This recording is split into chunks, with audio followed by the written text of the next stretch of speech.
जैसे समाजवादी पार्टी के ही मतदाताओं ने वोट कम किया, पोलिंग कम हुई, इसमें निरहू जीत गए। नहीं तो निरहू को यहाँ से जीतने का कोई प्रश्न नहीं था। 5 किलो राशन दे करके ये तमाम आवारा पशुओं को घुमा करके और 5 कुंटल का नुकसान हर आदमी का हो रहा है कि हम दशहरा पर देंगे, दीपावली पर देंगे, बिना पैसे का वो मिल नहीं रहा है। कौन सा लैंडलाइन बेहतर है? हाथरस जैसी घटना कहाँ नहीं हुई, उन्नाव जैसी घटना कहाँ हुई? मुस्लिम यादव पलायन आर्डर तकड़ा है कानून व्यवस्था में, और सारे अन्य बिरादरियों के बड़े बड़े लीडर घूम रहे हैं। अग्निपथ जैसे चलाए हैं ये भर्ती वाली, 4 साल की नौकरी दे रहे हैं। 4 साल में लड़का कब जवान होगा, कब बुढ़ा होगा, कब उसको पेंशन मिलेगी, क्या करेगा वो 4 साल बाद क्या कर सकता है? क्या देंगे जोगी क्या देंगे बताइए आप? उसके हर गाँव में साल घूम रहे हैं। अगर आदमी बच बचा कर रात बिरात न जाए, अब रात को लोग खा रहे हैं लेकिन जा नहीं, डर के मारे खुदा साले हम ही को मार दे। सरकार ने क्या जितना भी वादा किया कोई पूरा हो बताइए? 1 करोड़ की नौकरी मिल रही, कहाँ 1 करोड़ नौकरी है? गलत, सबसे गड़बड़ व्यवस्था है, सबसे गड़बड़। पूरे प्रदेश की हालत एकदम खस्ता हो गई है।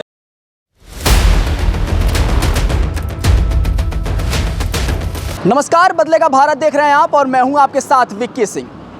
हमारा आज से एक नया शो प्रारंभ हो रहा है जिसका नाम है अग्नि परीक्षा। 2024 का लोकसभा चुनाव करीब है और ऐसे में अगले प्रधानमंत्री कौन होंगे इसकी तलाश जो है वो लगातार जारी है और जनता को ये तय करना है कि अगले प्रधानमंत्री कौन होंगे। फिलहाल हम मौजूद हैं आजमगढ़ सदर लोकसभा क्षेत्र में और मुबारकपुर ये जो है विधानसभा पड़ता है। और आपको बताऊं कि ये चौराहा है सठियाओं। ऐसे में यहाँ की जनता हमारे पीछे मौजूद है। थोड़ा समझने का प्रयास करते हैं कि आखिर यहाँ की जनता क्या बदलाव के मूड में है या फिर भारतीय जनता पार्टी एक बार फिर यहाँ से जो है वो जीतती हुई नज़र आएगी। वैसे आपकी जानकारी के लिए बता दूं कि सदर लोकसभा जो आजमगढ़ का क्षेत्र है, यहाँ से निरहू सांसद हैं। जो बाई इलेक्शन हुआ था उसमें निरहू विजय हुए थे और यहाँ से वही सांसद हैं। ऐसे में थोड़ा सा लोगों से समझने का प्रयास करते हैं कि आखिर यहाँ की आम जनता क्या सोचती है और किन योजनाओं को लेकर इनको बेनिफिट मिल रहा है या फिर योजनाएं जो है वो कारगर साबित नहीं हो पा रही हैं। क्या नाम है चाचा जी आपका? मोती यादव। मोती यादव जी।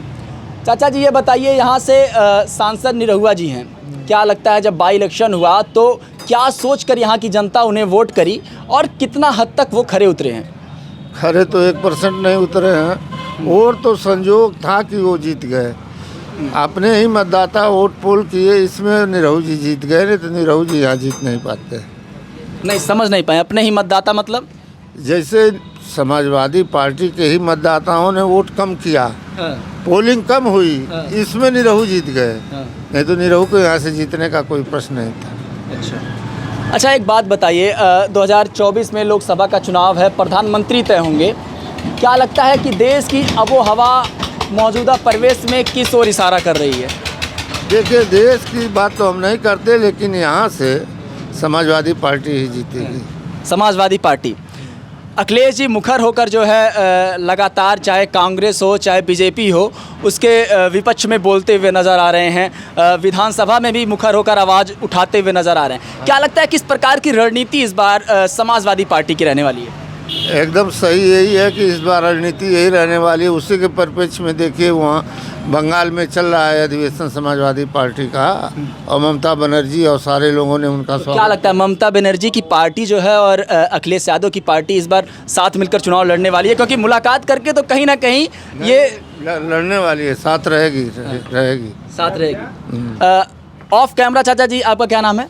हरिश्चंद्र यादव। ऑफ कैमरा बात भी हुआ, आपने कहा कि जो मौजूदा परिवेश है भारतीय जनता पार्टी का एक भी जो है कार्य योजना वो सामाजिक तौर पे सही नहीं है। क्या लगता है आपको? तो सही तो वास्तव में नहीं है, सही तो वास्तव में नहीं है। देख ही रहे किन योजनाओं से आप इस तरीके से खिन्न हैं? कोई योजना ही उसकी नहीं है जो जिससे कि जनता का कोई भला हो। अग्निपथ जैसे चलाए हैं ये भर्ती वाली, 4 साल की नौकरी दे रहे हैं। 4 साल में लड़का कब जवान होगा, कब बुढ़ा होगा, कब उसको पेंशन मिलेगी, क्या करेगा वो 4 साल बाद क्या कर सकता है? 4 साल में क्या उसको मिल जाएगा? जो 40 साल 30 साल सर्विस करके कुछ बना ही नहीं पा रहा है और लड़का 4 साल में बना कर क्या होकर क्या करेगा? ये तो मजबूरी है उनकी, पेट आदमी जिलाने के लिए कहीं कुछ भी कर सकता है, मजदूरियाँ कर लेगा अपना जीवन यापन करने के लिए। वही तो हालत है सरकार की।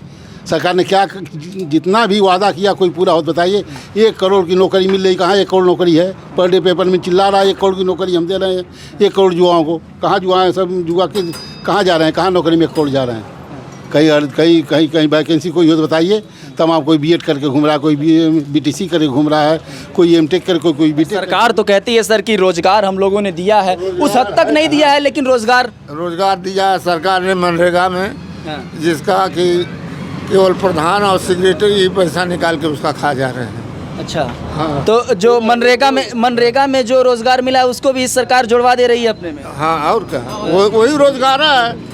मनरेगा का ही रोजगार सरकार अपने में रोजगार में जोड़ रही है। समूह का जो रोजगार है समूह को अपने में जोड़ रही है, और सरकार के पास कोई वैसी सरकारी नौकरी तो दे नहीं रही। सरकार गांव की बात अगर करें, जो गांव का परिवेश है, ऐसे परिवेश में एक बात उज्ज्वला योजना की जाती है कि उज्ज्वला योजना के अंतर्गत जो है गैस सिलेंडर बांटा गया। क्या लगता है कि वो गैस सिलेंडर कितना कारगर साबित हो गया उन महिलाओं के लिए जो कभी चूल्हे पे खाना बनाती? हाँ, वो बांटा गया, लेकिन उसका कोई लाभ नहीं मिल रहा है। उस लोगों को उसका मन कि हम दशहरा पर देंगे, दीपावली पर देंगे, बिना पैसे का, वो मिल नहीं रहा है। हाँ, कहा तो यही गया था कि दीपावली पे दशहरे पर हम उसको निःशुल्क देंगे, लेकिन मिल नहीं रहा है किसी को। हाँ, ये सही है चाचा जी? बिल्कुल सही है, बिल्कुल सही।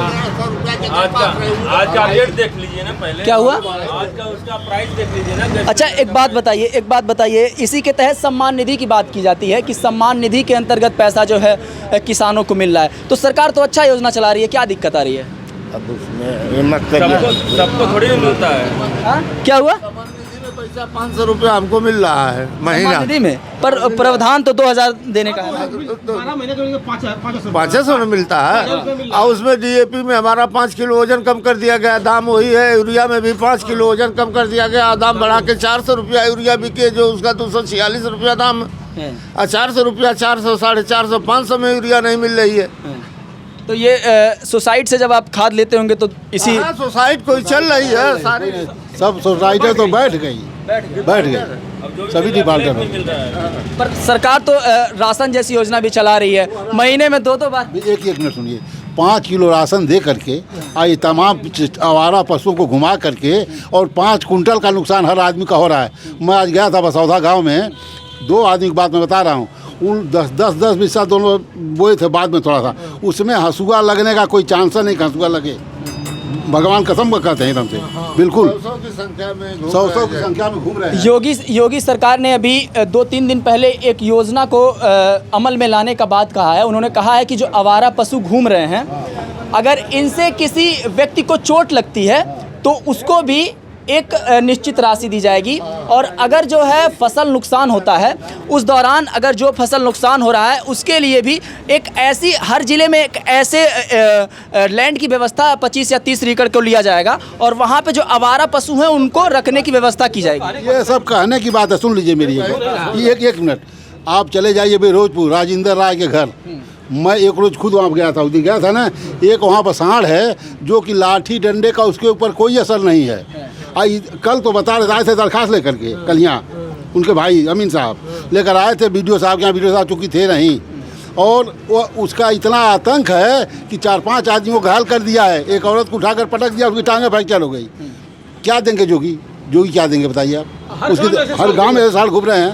अगर आदमी बच बचा कर रात बिरात न जाए, अब रात को लोग खा रहे हैं लेकिन जा नहीं, डर के मारे खुदा ताला हम ही को मार दे, ये हालत है। यही सरकार की हर जगह बड़े बड़े बोर्ड लगा दिए गए, टोल फ्री नंबर लिख दिया गया है कि आवारा पशु अगर आपके यहाँ है तो इस पर फ़ोन करिए, और यहाँ बार बार फ़ोन करते रहिए, कोई यहाँ से जाता नहीं है, ना कोई पकड़ता है। अच्छा, एक बात बताइए, केंद्र सरकार या फिर राज्य सरकार की कौन सी योजना है जो आपको ठीक लगती है? कोई योजना तो होगी सर, बता दीजिए। कोई योजना नहीं, एकदम 100। कोई योजना तो होगी जो आपको ठीक लगती है? कोई योजना नहीं है। अपराध कम हुआ है। अपराध कम हुआ है। हाँ, अपराध कम हुआ है। अपराध कम हुआ है। अच्छा ठीक है, इनसे भी हाँ, क्या कह रहे हैं सर? इसके बाद कोई योजना ऐसी नहीं है कि जिसमें युवाओं का, चाहे किस बुजुर्गों, इधर आ जाइए आप। हाँ बताइए। कोई ऐसी योजना नहीं है जो सरकार द्वारा लाई गई हो और उससे लाभ मिला हो। बस एक ही जो कानून व्यवस्था थोड़ा टाइट हुई और कोई व्यवस्था नहीं बस। तो इसके पहले अब समाजवादी की पार्टी की सरकार थी, क्या लगता है कि कानून व्यवस्था में ढिलाई थी उस हिसाब से? थोड़ा ढिलाई थी भाई, उसके अपेक्षा कानून व्यवस्था तगड़ी की गई है, बस इसीलिए हम कह रहे अभी हैं। चाचा जी ने कहा कि समाजवादी पार्टी को यहाँ से जिताएंगे, तो ऐसे में आपको नहीं, ऐसे में आपको अपनी स्वेच्छा है, अपना अपना मत अधिकार है, कौन कहाँ देगा वो तो उसकी समय बताएगा। सर ये कह रहे हैं कि समाजवादी पार्टी में जो कानून व्यवस्था थी, लॉ एंड ऑर्डर था, वो ढीला था। ऐसे में आपने अभी कहा कि समाजवादी, देखिए मैं बताऊं, कहीं भी लॉ एंड ऑर्डर कभी भी ढीला नहीं था। इसमें केवल एक समुदाय पर लॉ एंड ऑर्डर तगड़ा है और बड़े बड़े किस समुदाय पे? केवल मुस्लिम यादव पर लॉ एंड ऑर्डर तगड़ा है कानून व्यवस्था में, और सारे अन्य बिरादरियों के बड़े बड़े लीडर घूम रहे हैं, गैंगस्टर के अपराधी घूम रहे माफिया। हैं। अब योगी जी तो कहते हैं कि माफियाओं पे बुलडोजर चल रहे हैं सर। अरे हाँ बताइए, हाँ बताइए क्या कह रहे हैं सर? टॉप 10 10 अपराधियों की लिस्ट जारी करें योगी जी। टॉप 10 10 माफियाओं की लिस्ट जो है वो जारी करें। अच्छा, अभी इन्होंने कहा कि समाजवादी पार्टी में थोड़ा सा ढिलाई थी, लॉ एंड ऑर्डर उतना बेहतर नहीं था, अब भाजपा सरकार है तो बेहतर है। कौन सा लैंड बेहतर है? हाँ? हाथरस जैसी घटना कहाँ नहीं हुई, उन्नाव जैसी घटना कहाँ हुई? अभी ये कह रहे हैं कि कहाँ जो है भाजपा सरकार में लॉ एंड ऑर्डर बेहतर है। नहीं, लॉ एंड ऑर्डर बेहतर थोड़ा तो है ही, पहले की अपेक्षा लॉ एंड ऑर्डर बेहतर था। पहले की अपेक्षा की बात तो यही हुई ना। पहले जैसी हाथरस जैसी घटना कहाँ हुई है? उन्नाव जैसी घटना तो हुई नहीं है, ये बात तो सही है। हाथरस घटना कहाँ हुई है? तो कुछ सर आगे भी चल रहा है आप पीछे हम जो कर कानून आ व्यवस्था के साथ, कुछ व्यवस्था ऐसी है कि जो अच्छा हुई है, कुछ व्यवस्था हुई है, कुछ व्यवस्था की बात नहीं, कुछ व्यवस्था ठीक हुई, कुछ व्यवस्था जब कह रहे हैं कुछ व्यवस्था ठीक है, कुछ व्यवस्था गलत है। सबसे गड़बड़ व्यवस्था है, सबसे गड़बड़। पूरे प्रदेश की हालत एकदम खस्ता हो गई है। कौन सुधार सकता है इस व्यवस्था? अखिलेश यादव सुधार सकते हैं, अखिलेश यादव सुधार सकते हैं। अखिलेश यादव की सरकार में माफिया नहीं घूमते थे, उस समय अपराध नहीं होते थे। इस समय नहीं घूम रहे हैं, इस समय 10 नाम केवल जारी करें जोगी जी, अगर हिम्मत है तो 10 अपराधियों का नाम निकालें, टॉप 10 10 अपराधियों की सूची जारी कर दें। उससे क्या होगा?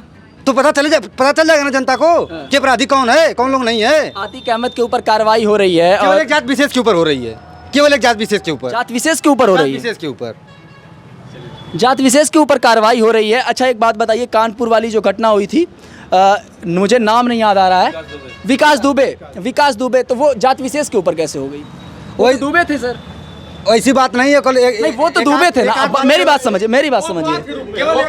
वो अपवाद के रूप में हुआ है। यही एक चाचा जी मेरी एक बात सुन लीजिए, एक मिनट मेरी बात सुन लीजिए, मेरी सवाल हो जाने दीजिए। इन्होंने कहा कि जात विशेष को लेकर जो है एक कार्रवाई हो रही है। विकास दुबे तो अलग जात के थे, अतीक अहमद अलग जात के हैं भाई साहब, तो जात विशेष को लेकर कैसे? देखिए, यही अजीत सिंह हत्याकांड हुआ, केवल एक वही अपराधी जो पिछले वर्ग का था, बैकवर्ड था, वही मारा गया, बाकी सारे लोग बच गए, सारे लोगों पर कोई आँच नहीं आई, कोई आँच नहीं आई। नहीं, तो न किसी का घर गिराया गया, न किसी का कुछ हुआ, न किसी। हाँ, योगी जी 10 अपराधियों के लिस्ट जारी कर दें, लिस्ट जारी हाँ, उससे सब कुछ ठीक हो जाएगा, सब कुछ पता चल जाएगा।